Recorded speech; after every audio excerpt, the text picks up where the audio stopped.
The Mediterranean sunshine beats down on Millwall docks. A metallic voice calls the faithful to prayer.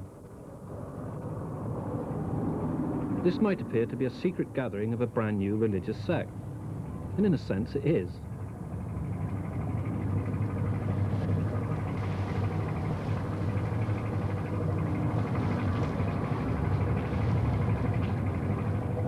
Once an object has been designed, it has to be sold. And if it is to be sold well, then the idea has to be sold to the sellers.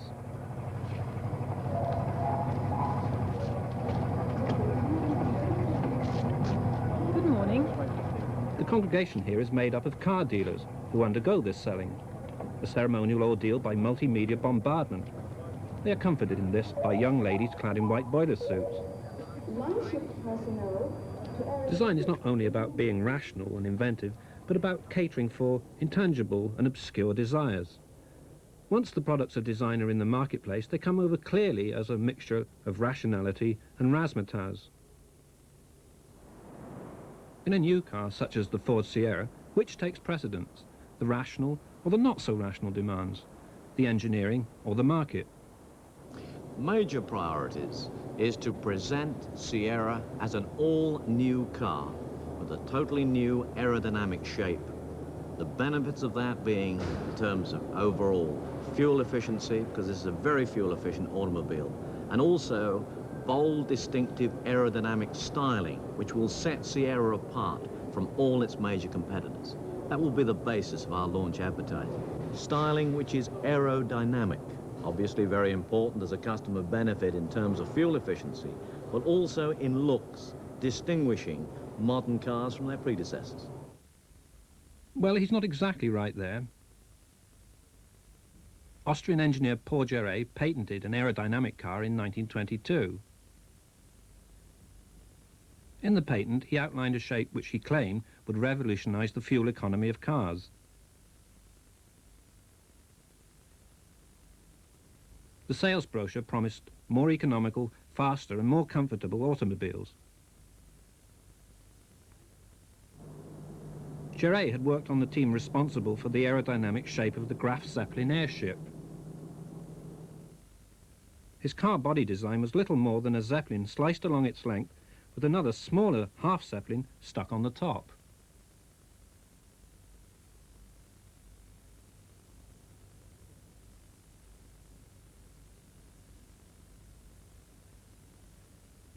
For Géré, this seemed an ideal basis for the low-drag motor car, and indeed several experimental saloons were built.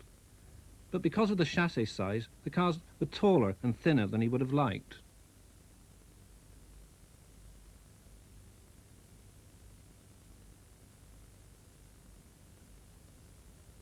But the Géré cars included such details as concealed door handles and fed-in headlights. Yet until recently, the aerodynamic performance of typical mass-production cars left much room for improvement, as Geoffrey Carr of the Motor Industry Research Association demonstrates in his wind tunnel. Smoke generator, if we put the smoke nozzle just in front of the car, we can see how the air approaches the car and separates around the front of the car, particularly over this very sharp leading edge which we've represented here. This square bonnet is obviously very bad from the point of view of drag.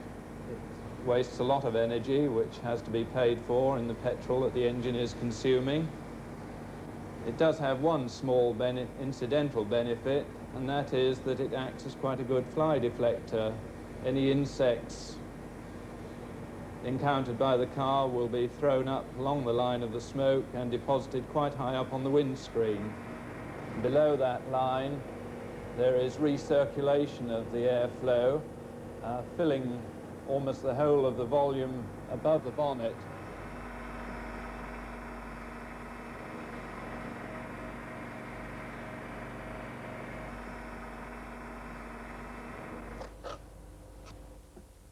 The model shows how body shape can be changed to decrease the turbulence and the wind resistance. The measure of this is called the drag coefficient. The teardrop shape would be ideal, with the lowest drag coefficient. But cars need to accommodate people, and the practical shape must depart from the ideal. The easiest first step is to change the slope of the bonnet. We can see now that there is no real separation of flow from the leading edge anymore. Flow is following very closely the profile of the bonnet and coming along and striking the windscreen at its base. There's no recirculation of flow on the bonnet either. We would expect this to reduce the drag coefficient quite substantially, perhaps by as much as 10% compared with the earlier conditions we were looking at. Motorists owning a car with this sort of much better aerodynamic shape would expect to put substantially less petrol in his tank. Partly for this reason, and partly to mimic the specialised designs of racing car spoilers, extra bits and pieces have been added on to all sorts of cars.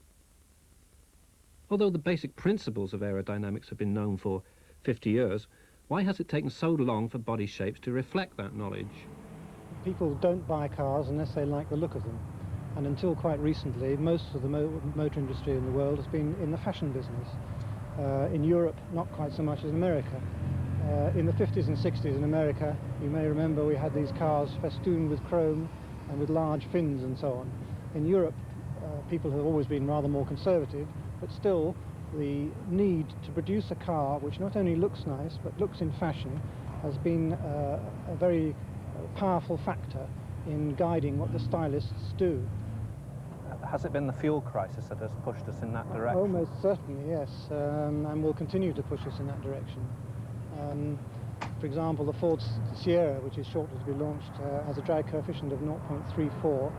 The Audi 100, which comes out at about the same time, which is a rather longer car and hence can be a little bit better, is claimed to have a drag coefficient of 0.32. And most cars will converge towards this sort of figure in the next few years, possibly a bit lower than 0.3. And what is going to be the limit that they can reach, and why should there be a limit anyway? Well, the important thing you have to realise about cars is that they move above and very close to the ground, which makes them quite different from aircraft and other objects. A completely symmetrical streamlined object in the air can have a drag coefficient of something like 0.02. But I think the bests which have ever been achieved for very impractical record-breaking cars, 20 or more feet long, is something like 0.2, 0.18, something like that. When you come to a practical car that you can park, doesn't have a tail that sticks out 15 feet behind the back wheels, you can't get such low figures. But practical shapes can be designed with improved aerodynamics. Fuel savings are possible, and the percentage savings increase with higher speed. The top curve shows the total power required to run a car, plotted against speed. The lower curve shows the power that's lost in rolling resistance, in transmission, tyres and so on. So the distance between the curves represents the air resistance.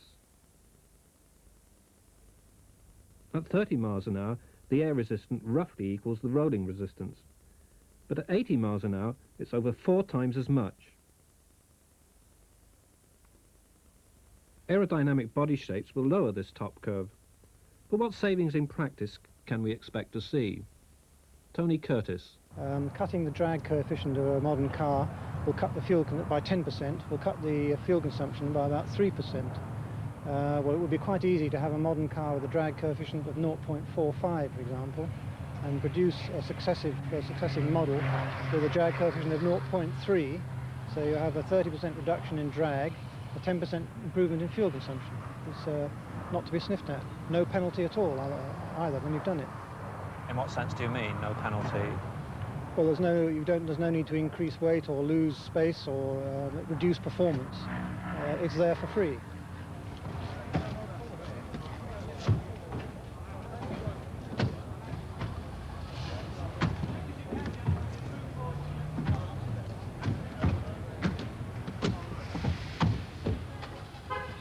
Well, that's the technical goal, clear cut, a rational target to attract the rational customers.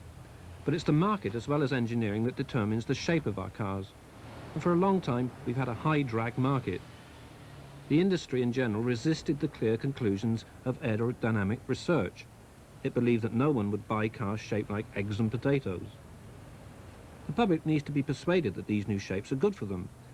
And yet at the same time, they must not feel they are driving around in a King Edward. And before the public is persuaded, the media and these lucky dealers privileged to have a test drive must also be convinced. And Ford knows how to do this. Are you confident that these new shapes will be accepted by the British public? We believe, David, they will, because of course we've done a lot of intensive research. We've conducted market research clinics with both retail customers and with fleet owners.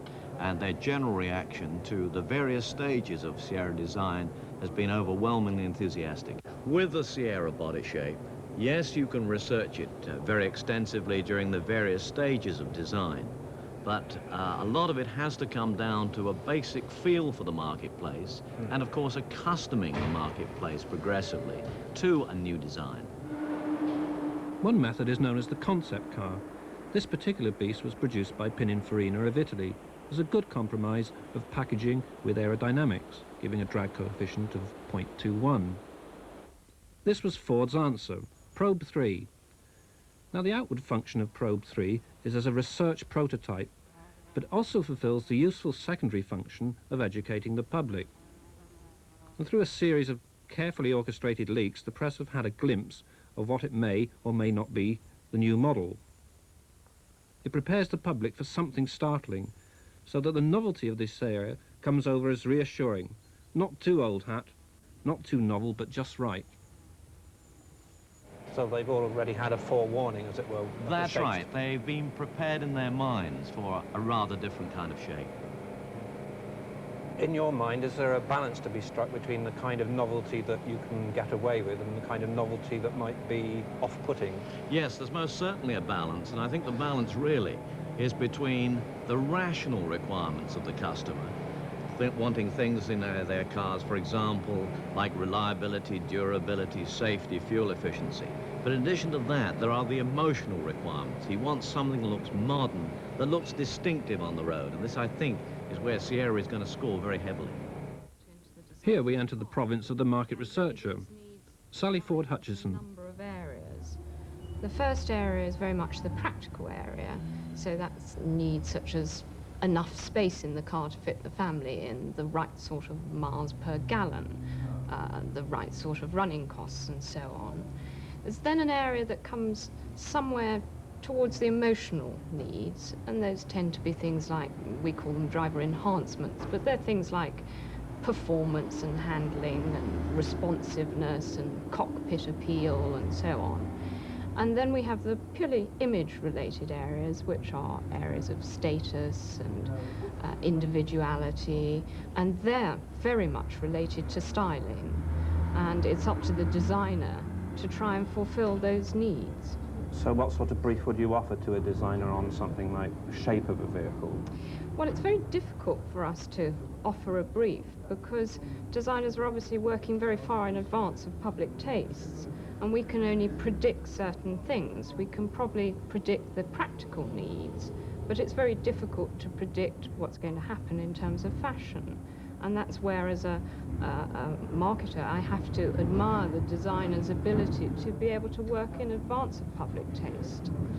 And to a sense, they're actually trying to predict public taste, and to a sense as well, it's almost a self-fulfilling prophecy, because a car design comes out, and that is what the public's offered, and they're either going to like it or hate it.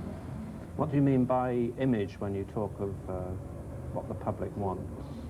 Well, image is really the feeling that you get from a car, and it's an expression of your own personality. So there are certain people who want a car that shows that they are an individual with flair, with style. There are other people who want to be reassured and show that they are very solid and reliable. Uwe Bahnsen, Ford's Vice President of Design, explained how his designers approached such a brief and what he saw as the purpose of the Probe 3. Working in this business, I believe we